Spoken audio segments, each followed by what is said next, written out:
Earth, the third planet from the sun. For uncounted thousands of years, men looked to the sky and wondered if they were alone. Finally, there were machines that could travel into space.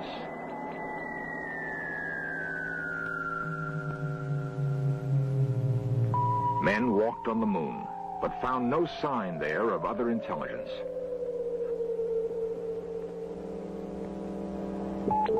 But there are 8 other planets moving around the same sun that kindled life on Earth. Could it have happened only on our planet? A spark that could evolve into intelligence? The winter of 1976 would see another great step in search of life on other worlds. The planet nearest Earth glows redly in the night sky. What common heritage might these two worlds have?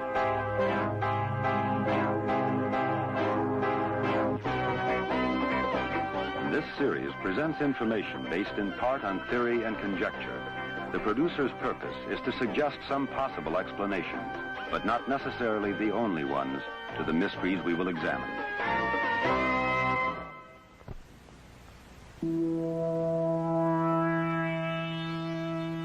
The first sunrise for mankind occurred more than 3 million years ago.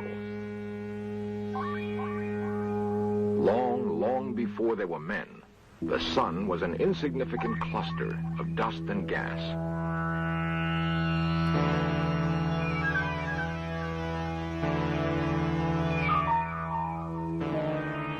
It wasn't long in the scheme of things before the gas and dust began to boil. Mass becoming energy, energy becoming mass.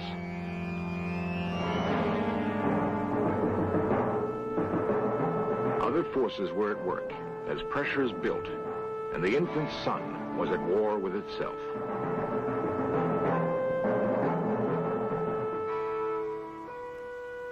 Nuclear fusion, the same force at work in the hydrogen bomb, created the sun and has fueled it through the millennium.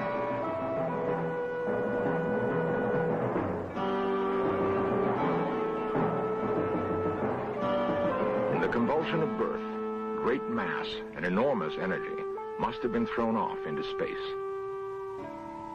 The planets were the cinders left by this cosmic holocaust. The same process was at work throughout the universe. Uncounted stars, uncounted planets, uncounted possibilities for life. Probes have been sent into space, and new mathematics invented to help understand the dynamics of the universe. Most of what is known about space has been learned only in the latter half of this century. It would be arrogant to suppose, therefore, that we've done more than begin to ask the right questions. Of course, there's never been a shortage of answers. Before men had space probes and computers, they had imaginations. Georges Méliès was a pioneering filmmaker. In the first quarter of the century that would see men actually walk on the moon, he created a vision of what that event might be like.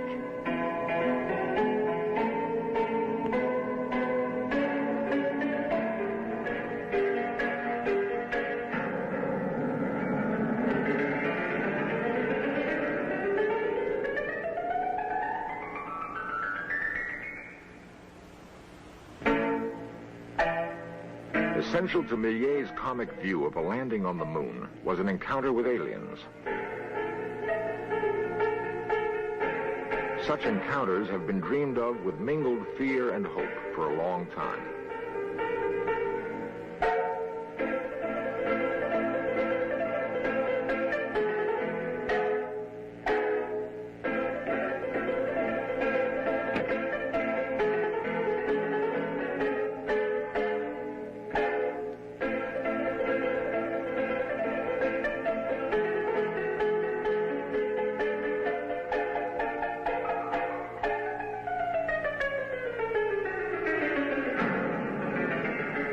Ironically, Méliès' view of the return to Earth was not unlike a modern Apollo splashdown and recovery. Percival Lowell was one of many who contemplated the possibilities of life on other worlds. He was not a filmmaker, but a man of science. Lowell's passion was something he saw on the face of Mars. Lowell came to Flagstaff, Arizona in 1894 to build an observatory. He hoped that the clear desert air would afford him a better look at Mars than any astronomer before him had been able to achieve. The 24-inch refracting telescope Lowell installed on the site was the most advanced of the day. When all was ready, Lowell trained his eye on Mars. The conclusions he reached about what he saw made him one of the most controversial scientists of the age. Arizona newspaperman George Hoyt has written a definitive biography of Percival Lowell. His research focused on Lowell's fascination with Mars and with the remarkable conclusions he made after long study. Percival Lowell thought that there was intelligent life of some form on Mars. He deduced this logically from the existence of what he thought were canals on Mars, lines that he could see in a telescope. They were highly geometrical, and he couldn't explain them in any other way except to assume that some intelligent beings had constructed these lines. Lowell's observatory is still in use today.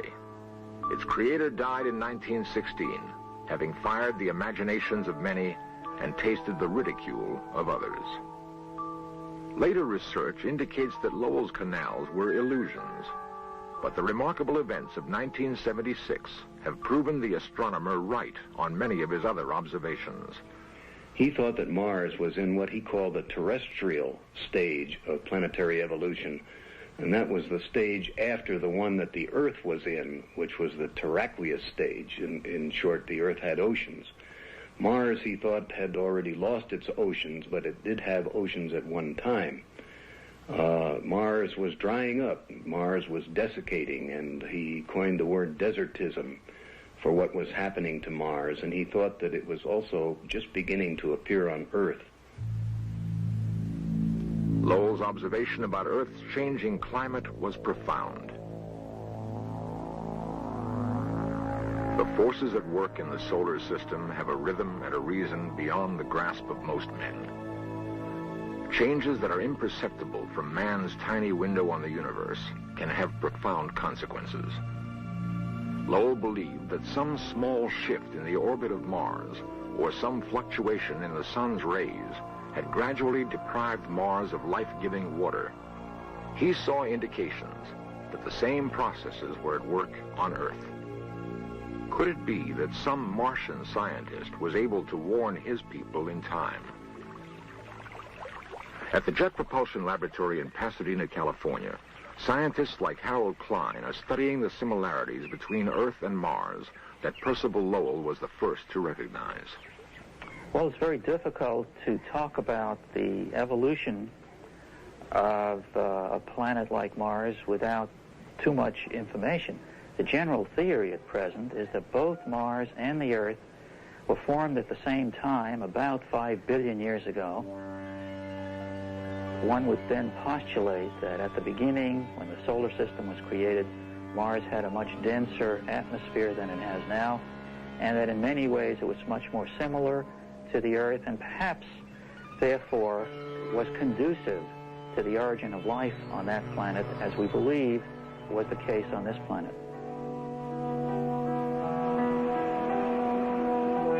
Water would have been essential if life on Mars was to develop as we know it.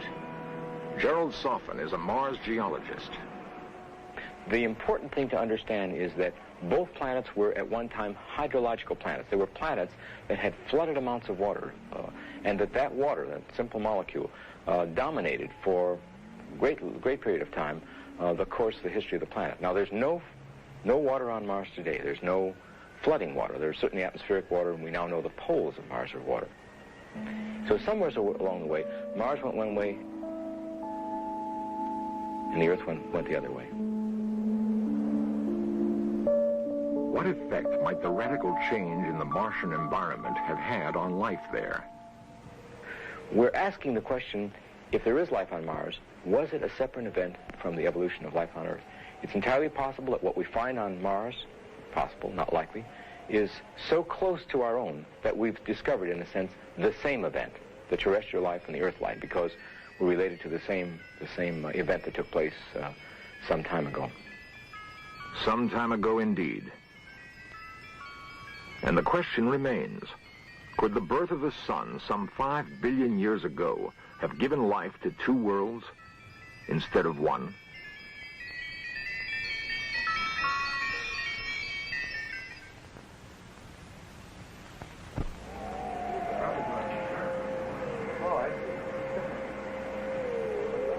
Mission Control, the Jet Propulsion Laboratory in the foothills above Pasadena, California. It is from here that an ambitious undertaking in space will be directed. The target is Mars, 212 million miles from Earth. Men have walked on the moon, but this journey to Mars will take 11 months. Too long for man now, but not for his machines. Copy, thank you.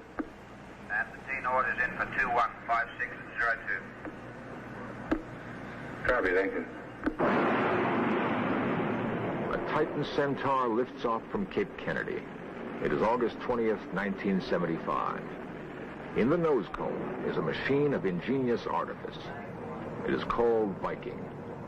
Men have learned to extend their intelligence beyond the confines of their fragile bodies, into icy space and onto unknown worlds. The machine will go where men cannot, for the present, go. It will obey the commands of the scientists in Pasadena, sitting at their computers, 35 miles from the surfing beach at Malibu.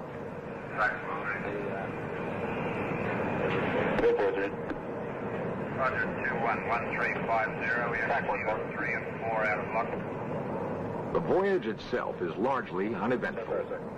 Soon, however, the command center at Pasadena will be alive with activity. Yeah, Art, looking at the, I got the sheet here with me for the ranging for today. Okay. First range, 8.27089. Okay, how are the correlation voltages? 10 months from liftoff, Viking 1 enters the orbit of Mars. An instrument package descends to the surface and awaits instructions from Earth. Contact. Now, we chose Mars primarily because Mars is, I guess you would call Mars our true sister planet to Earth. The biology that we know in the universe is focused mostly on the Earth. That's the only life that we know. Our life, we terrestrial beings, we the trees, and we the people. And our candidate for a search began with Mars. 8.27089.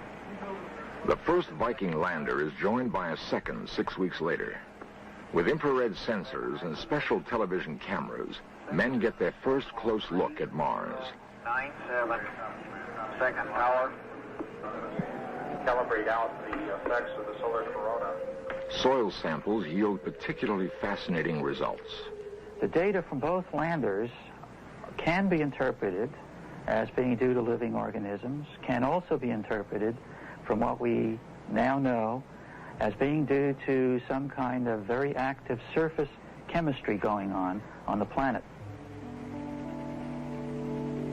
In Pasadena, a mock-up of the Viking lander is used to rehearse every move the real lander would be required to make.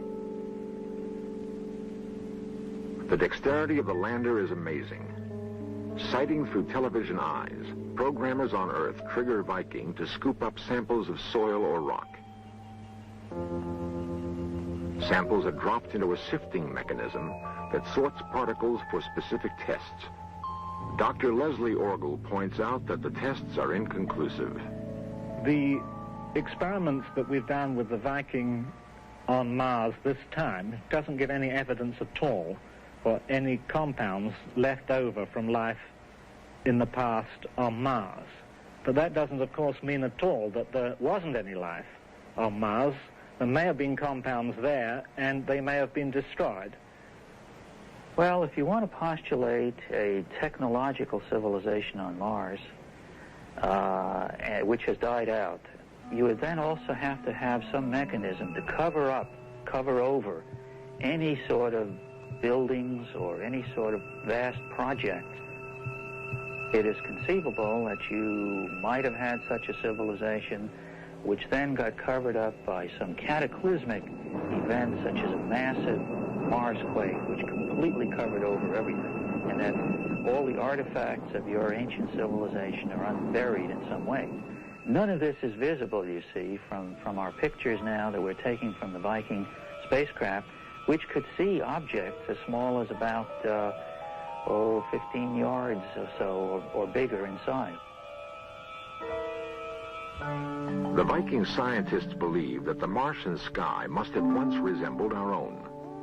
Whether some natural catastrophe obliterated an ancient Mars civilization, we don't know. It seems, however, that Earth is not immune to the same forces that made Mars a desert.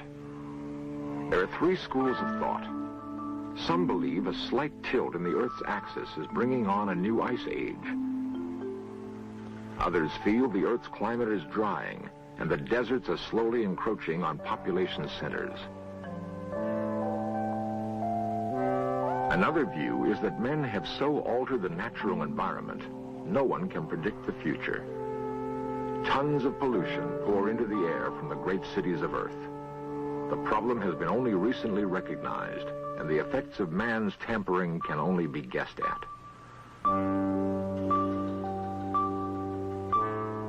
Men have done worse things than pour smoke into the sky.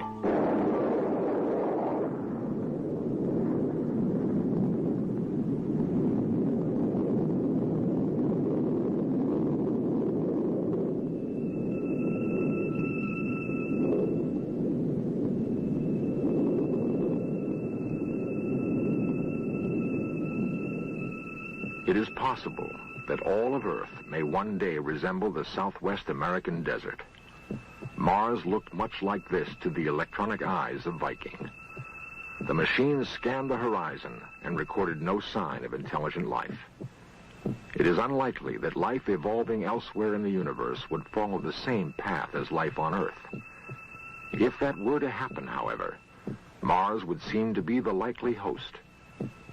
The two worlds have much in common, even now. Perhaps Viking didn't see all there was to see.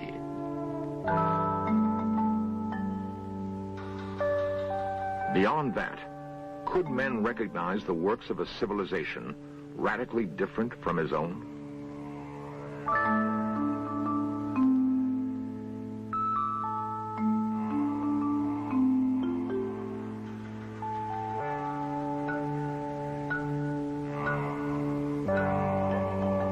If there were Martians, and they knew what was happening to their planet, perhaps they chose to abandon it.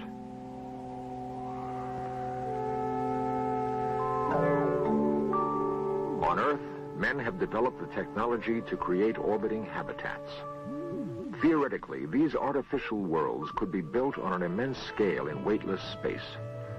They could provide a safe refuge for long voyages in space, voyages to new worlds. It is not inconceivable that Earth once held the same promise and fascination for Martians that the red planet now holds for mankind. Viking may be a step in the return voyage.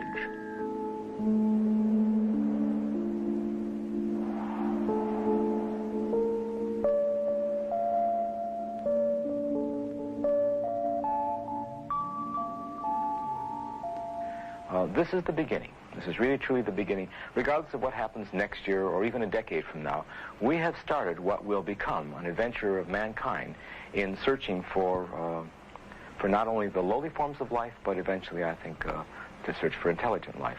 This is one of the milestones in the course of human destiny to find cousins. It is the inevitable path of man's destiny that he will explore the heavens. We're only now talking about the timetable. We'll adapt the environment to ourselves. We will change the atmosphere. We'll do what is called planetary engineering. It doesn't exist yet, but it will someday. For example, with all that water at the pole of Mars, there's no point in leaving it frozen there. We might as well melt it and form an ocean. And that's not so fantastic. It's possible to dream about things like that. It is also possible to dream that should we reshape the Martian landscape, we would be settling an old account. Perhaps they did as much for us once. If we, on the other hand, are unique in the universe, the time is approaching when we can spread our kind to the stars.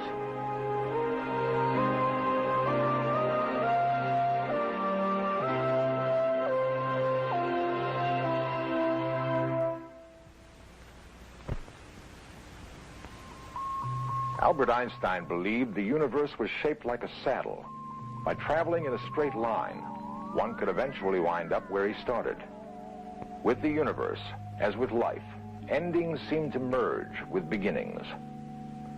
Was the end of some undiscovered civilization on Mars the beginning of our civilization on Earth? Will our first steps on some dusky Martian plain be a homecoming? Only when we've been there can we prove or dismiss the notion that some calamity of nature or poverty of spirit might have overtaken a parent civilization on the fourth planet from the sun. It would be well for us to find out, for it has been observed that those who cannot learn from the past are condemned to relive it